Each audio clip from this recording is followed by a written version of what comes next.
રાજકોટમાં ક્ષત્રિય આગેવાન પીટી જાડેજા ફરી વિવાદમાં આવી ગયા છે. અમરનાથ મંદિરમાં મહાઆરતી ન કરવા માટે ધમકી આપી રહ્યા છે. મંદિર ગ્રુપ દ્વારા લગાવેલા બેનરો પણ તેમણે ફાડી નાખ્યા. સમગ્ર મામલો રાજકોટ તાલુકા પોલીસ મથકે પહોંચ્યો છે. બીએનએસની વિવિધ કલમો હેઠળ હાલ પોલીસે ગુનો દાખલ કર્યો છે. પીટી જાડેજા સામે જસ્મીન મકવાણાએ ફરિયાદ નોંધાવી છે. તેમનું શું કહેવું છે, આવો સાંભળીએ.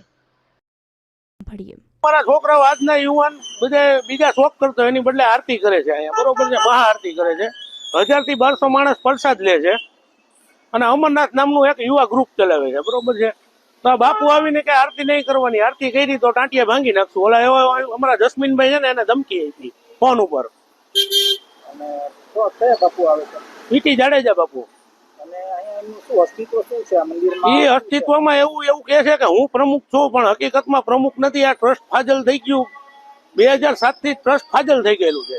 20/4/2025 ના રોજ મંદિરના કહેવાતા પ્રમુખ પીટી જાડેજા બાપુએ મને ધમકી આપેલી કે તમારે લોકોએ કાલથી મહાઆરતી કરવાની નથી.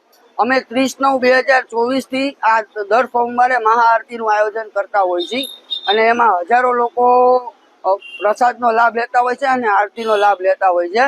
આ ફરિયાદ અત્યારે ગઈકાલે અમે લોકોએ કરી છે, એટલે તાલુકા પોલીસ સ્ટેશનના પીઆઈ સુધી પહોંચેલી છે. પછી આગળ અમે લોકો શું કાર્યવાહી કરે છે એના ઉપર